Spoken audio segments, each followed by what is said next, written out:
60টা জিনিস মানুষ মরে যাওয়ার পরে তার কবরে পৌঁছতে থাকে।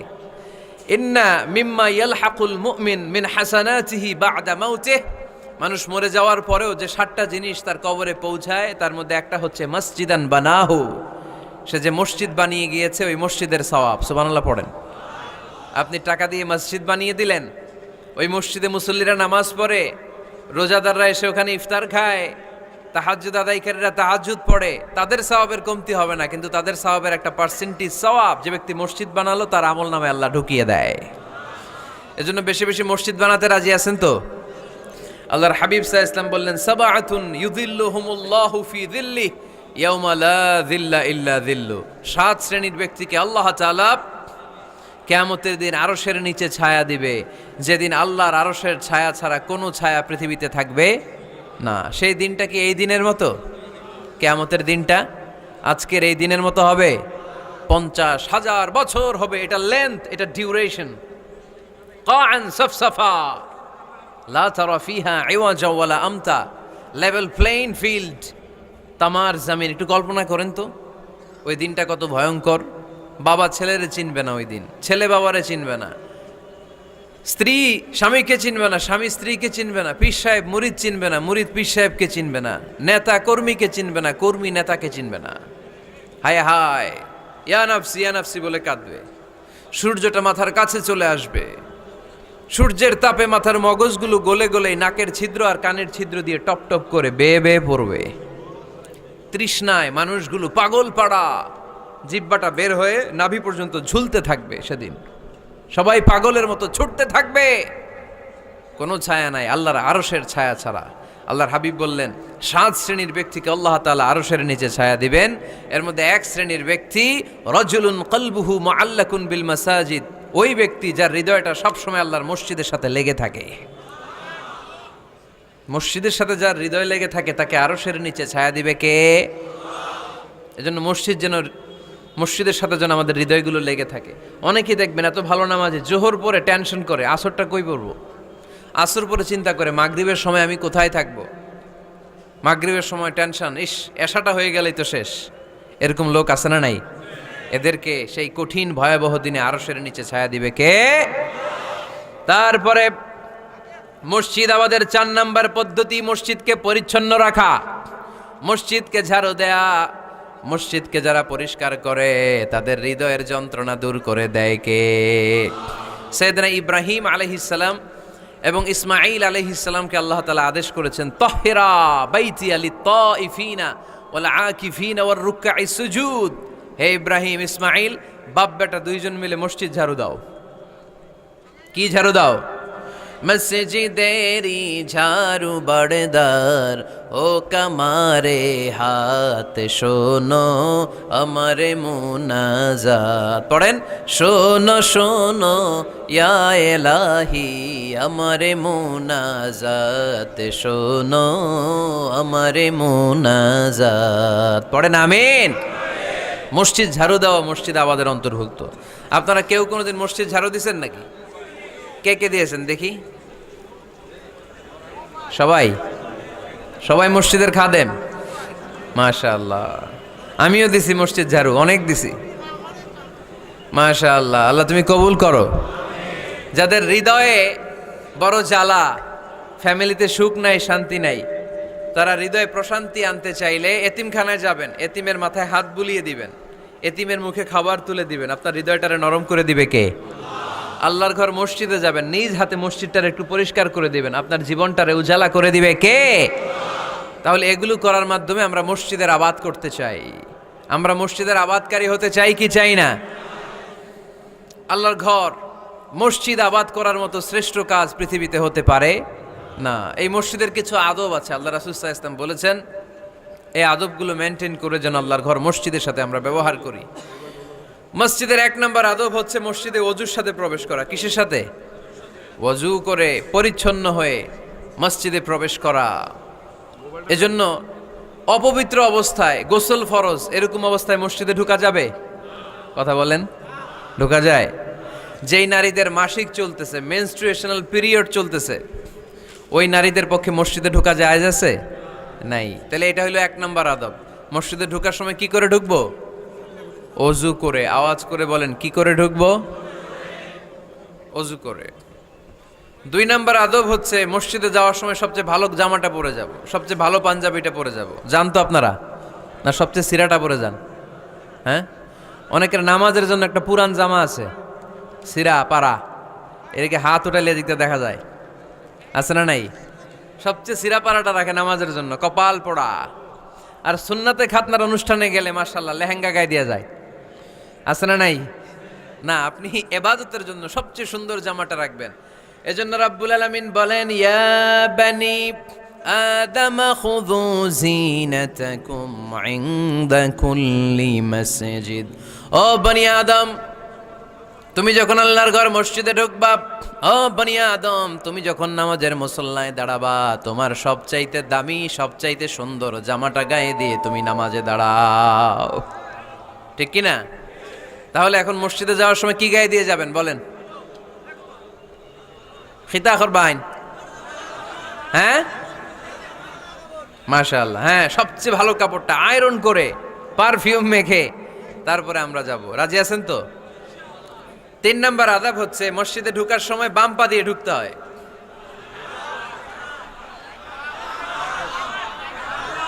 কোন পা? আরো জোরে। এদেরকে গুতা মারা লাগে, নাইলে আওয়াজ বাড়ে না, এরকম ভলিউম টাইট করতে হয়। ভলিউম হাই করলে আর পরে বাড়ে, এমনি বলতে চায় না। আর ঘটনা কি? হ্যাঁ, খায় নাই। বদরের যুদ্ধ হয়েছিল রমাদানে, কোনো সাহাবী খায় নাই, না খাইয়া একেবারে সাইজ করে দিছে কাফেরদেরকে। আমরা না খেলেও আমাদের হৃদয়ে ইমানি শক্তি আছে না নাই? এই তো বোঝা যাচ্ছে ইমানি শক্তি আছে। এতক্ষণ আছিল কই? তো মসজিদে ঢুকার সময় কোন পা দিয়ে? এগুলো মনে থাকে আমাদের? ভুলা যাই আমরা, খেয়াল থাকে না তো এগুলা। এত কিছু মনের মধ্যে রাখলে এগুলো মনে থাকবে কেমনে? মসজিদে ঢুকার সময় কোন পা? আরো জোরে। বেরোয়ার সময় কোন পা? মনে থাকবে? মসজিদে যখন ঢুকবেন ডান পা দিয়ে ঢুকবেন, আর দোয়া পড়বেন, আউযু বিল্লাহিল আযীম ওয়া বিওয়াজহিল কারীম ওয়া সুলতানিহিল কদীম মিনাশ শাইতানির রাজীম।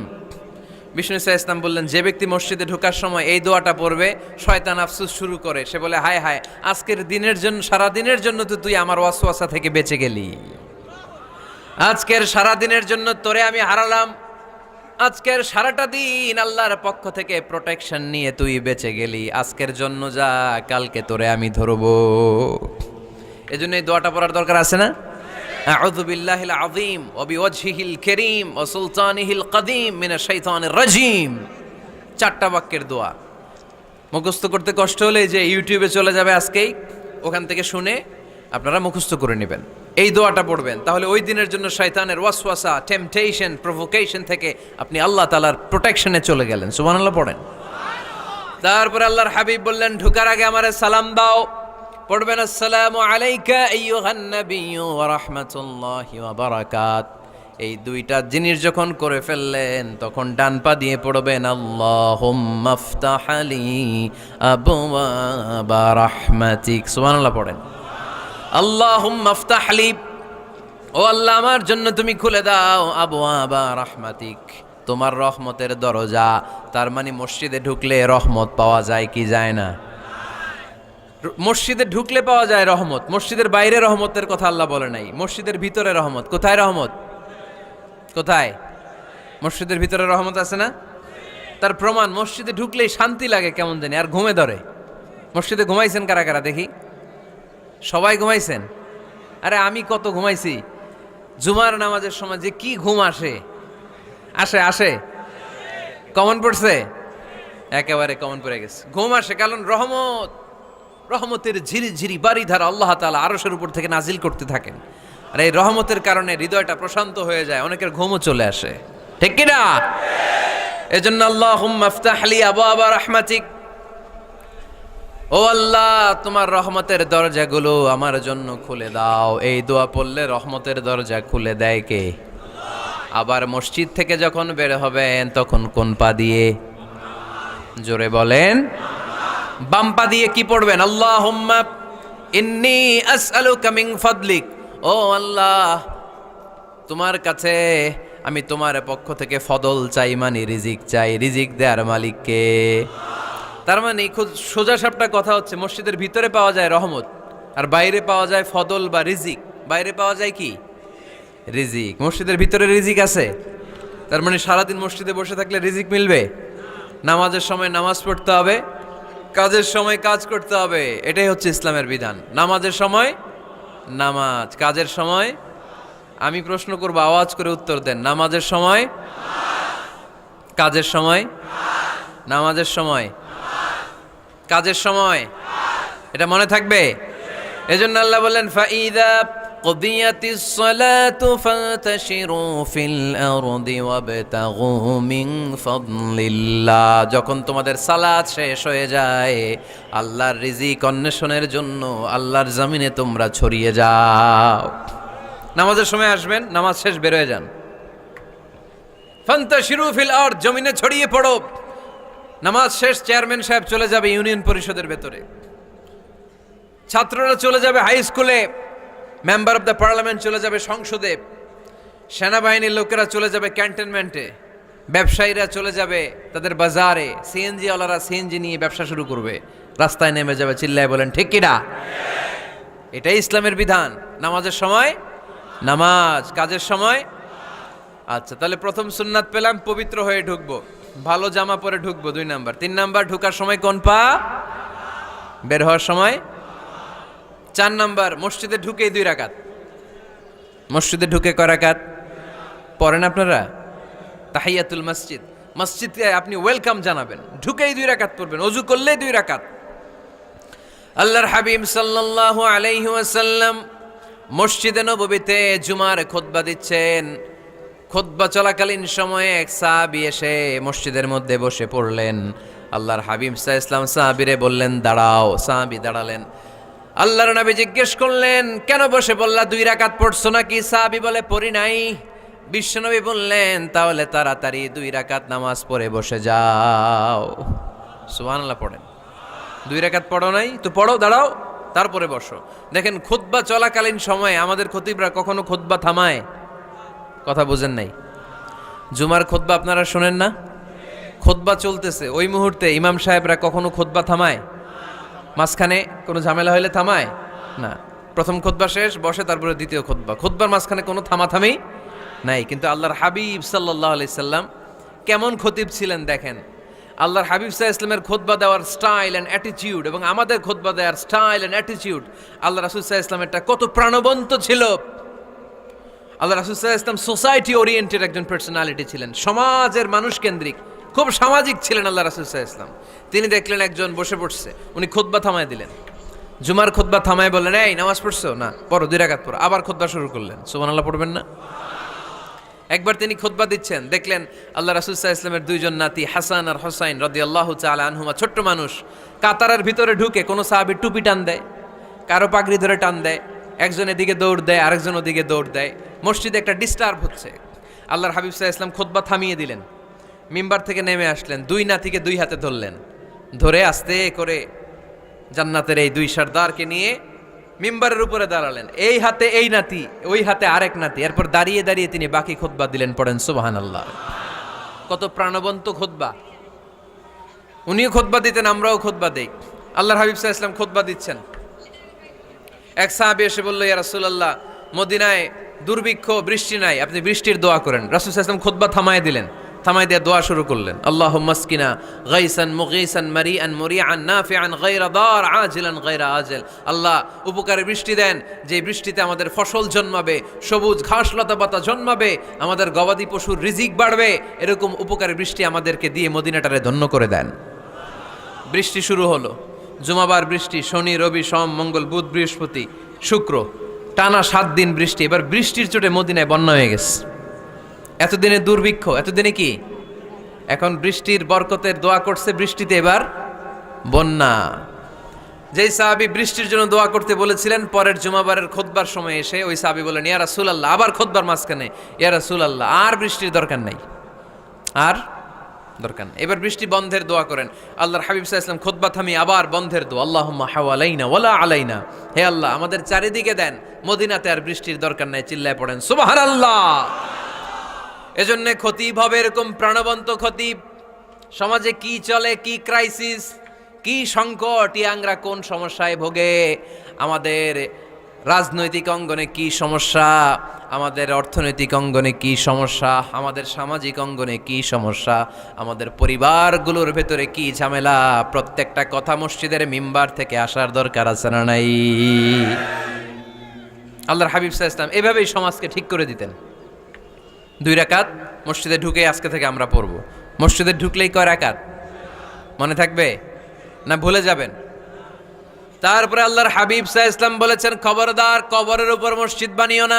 কবরস্থান একদিকে, মসজিদ আর একদিকে। কিন্তু বাংলাদেশে মসজিদের সাথে কবর মিলানো আছে না নাই?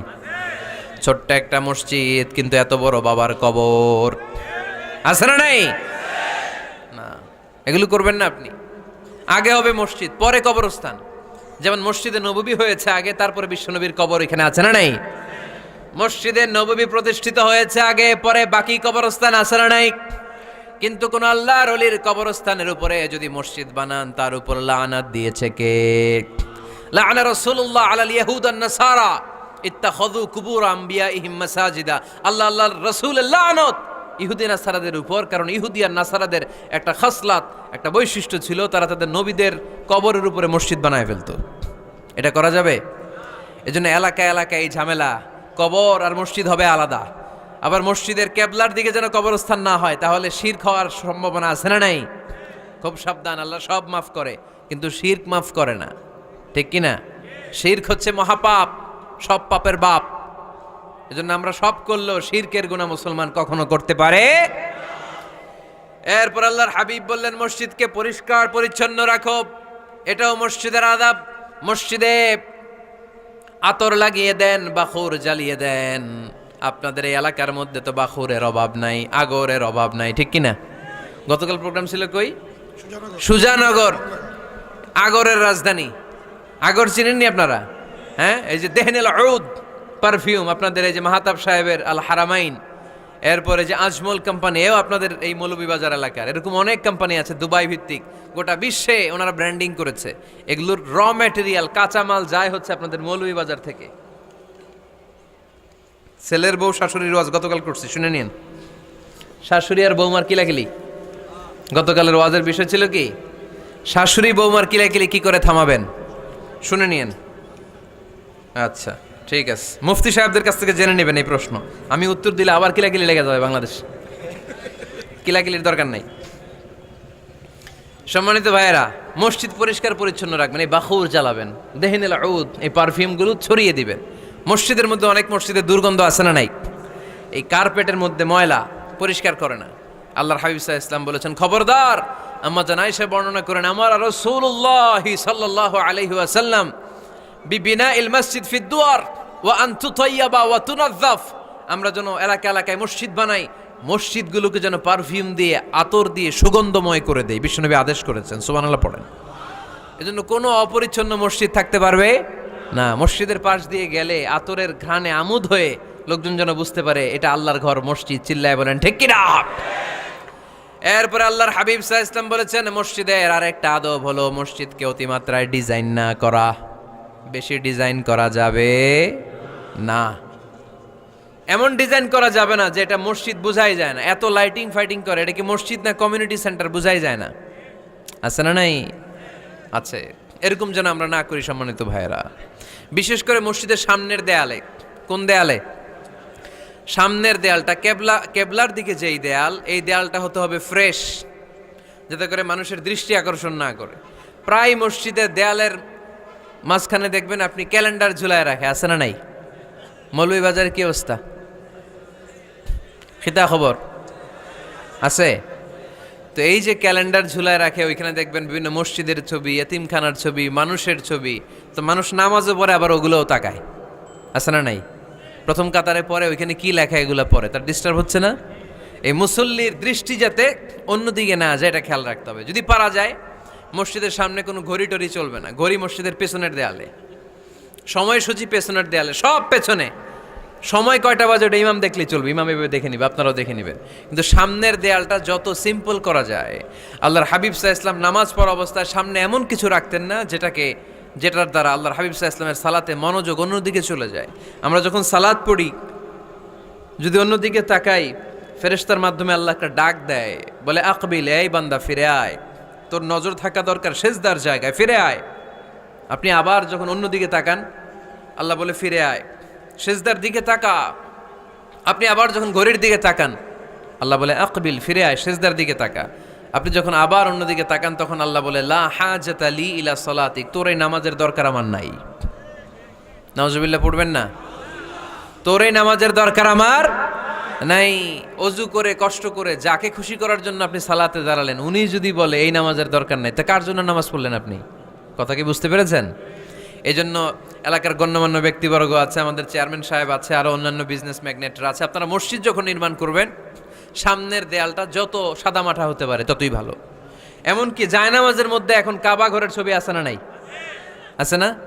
কি মুসলমান আমরা, নিজের কাবারে নিজে লাথি মারি নামাজের আগে, মনের অজান্তে নিজের কাবাকে নিজে লাথি মারছি। এরকম জায়নামাজ ব্যবহার করা নিষেধ। চিল্লায় বলেন ঠিক কি না? সাদা ফ্রেশ জায়নামাজ বাজারজাত করেন, আপনাদের সিদ্ধান্তই ওনাদের ব্যবসা বয়কট হয়ে যাবে। আপনারা যদি এখন থেকে মসজিদের মিনারা আর কাবা ঘরের যে প্রতিকৃতি বা ছবি, এরকম ছবি সম্বলিত জায়নামাজ কিনা বন্ধ করে দেন, এদের মার্কেট থাকবে?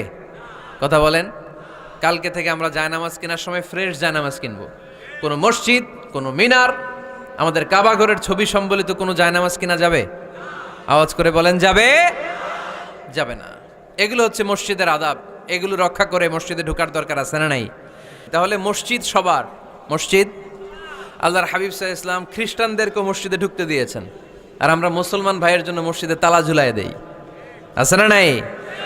আল্লাহর হাবিব সাল্লাল্লাহু আলাইহি ওয়াসাল্লাম কোথাও গেলেই প্রথমে মসজিদ বানাতেন। কি বানাতেন? মসজিদ বানাতেন। মক্কা থেকে হিজরত করে মদিনায় আসলেন, কোবায় থাকলেন কয়েক সপ্তাহ। কোবা পল্লীতে তিনি মসজিদ বানালেন, মসজিদ কোবা। ওখানে প্রতি শনিবার কেউ যদি অজু করে ওখানে যে 2 রাকাত নামাজ পড়ে, একটা কবুল উমরার সওয়াব আল্লাহ তাআলা তার আমলনামায় দিয়ে দেয়।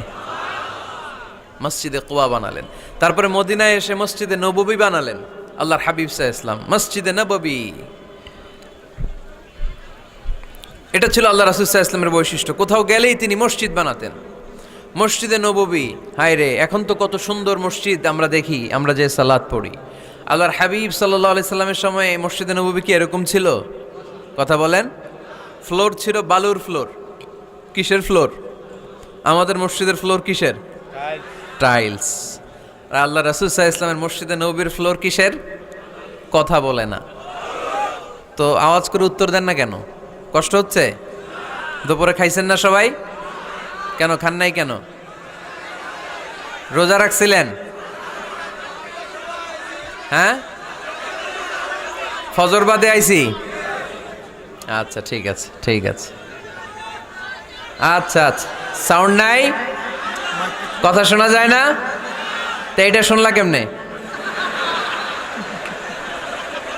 জিজ্ঞেস করলাম কথা শোনা যায় না, কয় না। তো এটা শুনলা কি করে? মানে অল্প শোনা যায়, তাই তো? একটু পরে আমার বিদায় ঘন্টা বাজবে, আমি চলে যাব। তোমরা ডিস্টার্ব করতে করতে আমার সময় শেষ। তোমরা ডিস্টার্ব করলে তোমাদের লস। আমি আমার টাইমের 1 মিনিটে বেশি যেতে পারবো না, কারণ এখানে আসরের সালাতের আজান শুরু হয়ে যাবে, এরপরে কোনো কথা নাই। আর বক্তব্য লম্বা করা এটা বেদাত। এই বেদাতকে আমি সুন্নাতের মধ্যে আনতে চাচ্ছি। একটা সময়ে একেবারে কমায় নিয়ে আসবো। এত প্রোগ্রামও আমি করতে চাই না। আমি ঘোষণা দিয়েছি আগামী বছরে সারা বাংলাদেশে আমার প্রোগ্রাম হবে 50টা। কয়টা? 50টা। এরপরের বছর 30টা, এরপরের বছর 20টা। বিভাগীয় প্রোগ্রাম করলেই চলবে আমার। এক এক বিভাগে যে 2 দিন 3 দিন খালাস। এত দরকার নেই, এত লম্বা চূড়ার বক্তব্যের দরকার নেই। আধা ঘন্টা চুপ করে শোনেন, কয়েকটা মেসেজ ড্রপ করি, take it with you to your home, then practice and apply in the society. নিয়ে যান, আমল করেন, সমাজে কাজে লাগান। সমাজটা আলোকিত করে দিবে কে? খুতাবুকুম তাওয়িলা সালাওয়াতুকুম কাসীরা। আল্লাহর হাবিব সাল্লাল্লাহু আলাইহি ওয়াসাল্লাম বললেন, কিয়ামতের একটা আলামত, কিয়ামতের আগে তোমাদের বক্তব্য হয়ে যাবে লম্বা, সালাত হয়ে যাবে খাটো। সালাতের পরে তাসবিহ পড়তে চায় না লোকজন, ব্যস্ত, মহা ব্যস্ত, সুপার বিজি। কোত্থেকে আসলে এই ব্যস্ততা? আপনি রবের সাথে মুনাজাত, না যাই ইউনাজি মুনাজাত, আপনার রবের সাথে একাকী নীরবে কথা বলতে মনে চায় না আপনার? তা তো তাড়াহুড়ো কিসের? ধীর স্থির হন, একটু স্থির হন, একটু মনোদৈহিক প্রশান্তি অর্জনের চেষ্টা করেন। সব সময় ব্যস্ত, ধাক্কাধাক্কি, উচ্ছৃঙ্খলা, এগুলো আমাদেরকে শেষ করে দিয়েছে। এজন্য লম্বা চোরা বক্তব্য ঠিক না। বক্তব্য শুনতে আমাদের ভালো লাগে, আমল করতে ভালো লাগে না। বক্তব্যটা শেষেই সিগারেট ধরায়, আছে না নাই? মাহফিল শেষেই বিড়ি ধরায়, কয় চমৎকার ওয়াজ করছে হুজুরে। ওয়াজটা সেই রকম হয়েছে, অনেক কণ্ঠ সুন্দর হুজুরের। এতদিন ইউটিউবে দেখছি, আজকে সরাসরি দেখাইছি, আছে না নাই? তো কি লাভ হয়েছে? লাভটা হয়েছে কি? এই যে মাহফিল শেষে বিড়িটা ধরাইলেন আর গেলেন, কোনো লাভ হয় নাই। এগুলো থেকে বেরিয়ে আসতে হবে। বছরের পর বছর আমাদেরকে শেখানো হয়েছে একভাবে, কেউ এই পরিবর্তনের আওয়াজ তোলে নাই। আওয়াজ আপনাকে তুলতে হবে। আওয়াজ তোলার জন্য এত মানুষ লাগে না, আপনি একাই যথেষ্ট। আপনি দাঁড়ান না সামনে, দেখবেন আপনার সামনে কেউ টিকে থাকতে পারবে না, ঠিক কিনা? কিন্তু আপনার শক্ত সিদ্ধান্ত লাগবে, পরিবর্তনের জন্য শক্ত মানসিকতা লাগবে যে আমি পরিবর্তন করতে চাই। We have to change. যুগ জামানা পাল্টে দিতে চাই না অনেকজন। এক মানুষই আনতে পারে জাতির জাগরণ। এক মানুষই বিপদকালে বাঁচায় কাফেলায়, ক্ষুদ্র ডিঙ্গি বাঁচায় জাহাজ অসীম দরিয়ায়। এজন্য আপনার শক্ত সিদ্ধান্ত পারে আপনার মৌলভীবাজারটাকে দেশের শ্রেষ্ঠ জেলা, শ্রেষ্ঠ থানা হিসেবে আল্লাহর কাছে কবুল করতে, ঠিক কিনা? এজন্য লম্বা চূড়া আলোচনা ঠিক না। ছোটখাটো অল্প কয়েকটা মেসেজ নিয়ে যেতে পারলেই that's enough. One of the minor signs before the day of judgment, your Islamic lectures will be very longer. And your salah 5 times a day will be shorter. কিয়ামতের আগে বক্তব্য লম্বা, নামাজ খাটো, তাসবিহ পড়ে না, ব্যস্ত, মহাব্যস্ত। এই মহাব্যস্ততা ছাড়েন, কোরআন সুন্নাহর দিকে ফিরে আসেন। বরকত দিবে কে? বিশ্বনবীর মসজিদে নববীর ফ্লোর বালুর ফ্লোর ছিল, আমাদের ফ্লোর টাইলস। আল্লাহর হাবিব সাল্লাল্লাহু আলাইহি ইসলামের মসজিদে বালি নিচে, এই বালিতেই নামাজ পড়তেন। বৃষ্টি হলে কাদামাটি হয়ে যেত, কাদামাটিতেই সেজদা করতেন। সেজদা করলে কাদার মাটি আল্লাহর হাবিব সাল্লাল্লাহু আলাইহি ইসলামের নাকে আর কপালে লেগে যেত। তিনি সালাম ফিরিয়ে সাহাবাদের দিকে মুখ ফিরিয়ে বসলে দেখতেন প্রতিটা সাহাবীর নাকে আর কপালে কাদার মাটি মিশে আছে। তার মানে প্রিয় নবী সাল্লাল্লাহু আলাইহি ইসলামের মসজিদে নববী ছিল কাঁচা, কিন্তু মুসল্লি ছিল পাকা। আমাদের মসজিদগুলা হয়েছে পাকা, কিন্তু মুসল্লি কাঁচা, ঠিক কিনা? ফজরের সালাতে মানুষ নাই। ইমাম সাহেব আছেন কে কে এলাকায়? দেখি ইমাম, মসজিদের ইমাম, মাশাআল্লাহ। আপনাদের এইখানে ওই মসজিদে ফজরের নামাজে কয় কাতার হয়? 5 জন 6 জন? কেনে এত কম? খেনে হ্যাঁ আসে না, আসতে চায় না লোকজন। তো এই যে 5-6 জন ফজরের সালাতে, কল্পনা করতে পারেন ফজরের সালাতে এত কম লোক। ফজরের জামাতে লোক যায় না, এটা একটা মহামারী। যেদিন ফজরের জামাতের দৃশ্য আর জুমার নামাজের দৃশ্য একরকম হয়ে যাবে, ওই দিনই বাংলাদেশে ইসলাম কায়েম হয়ে যাবে। এখন স্লোগান তোলে বিপ্লব বিপ্লব, ইসলামী বিপ্লব। আর ফজরের সময় আমি কম্বলের ভিতরে, আছে না নাই? কোনো বিপ্লব হবে না। ফজরের নামাজ জামাতে পড়ুন, সকালটারে বরকতময় করে দিবে কে? আল্লাহর হাবিব সাল্লাল্লাহু আলাইহি ইসলামের মসজিদ ছিল সবার জন্য উন্মুক্ত, এখানে সবাই আসতে পারতো। এজন্য মসজিদ হবে সবার। আমরা মসজিদের আবাদকারী হতে চাই। এজন্য রব্বুল আলামিন বলেন, ইন্নামা ইয়া'মুরু মাসাজিদাল্লাহি মান আমানা বিল্লাহি ওয়াল ইয়াউমিল আখির ওয়া কামাস সালাতা ওয়া আতাজ যাকাতা ওয়া লাম ইয়াখশা ইল্লাল্লাহ فعسى أولئك أن يكونوا من المهتدين سبحان الله পড়েন। রব্বুল আলামিন বললেন মসজিদের আবাদকারী হবে তারা যারা আল্লাহর প্রতি ঈমান আনে, আখিরাতের প্রতি ঈমান আনে, যারা সালাত কায়েম করে, যারা যাকাত আদায় করে, যারা দুনিয়ার কাউকে ভয় পায় না, ভয় পায় একজনকে। চিল্লায় বলেন তিনি কে?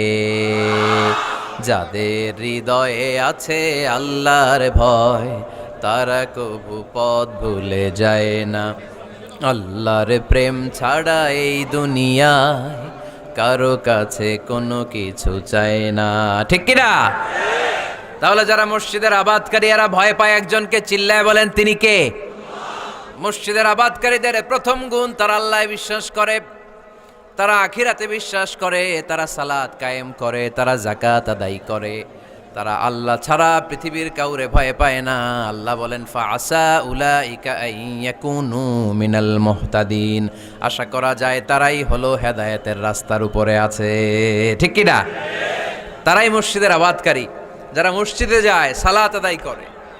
এখন মসজিদের আবাদকারী আপনি হতে চান, আপনি মসজিদে যান না, আপনি আবাদকারী হতে পারবেন? মসজিদের অনেক সভাপতি আছে মসজিদে যায় না, আছে না নাই?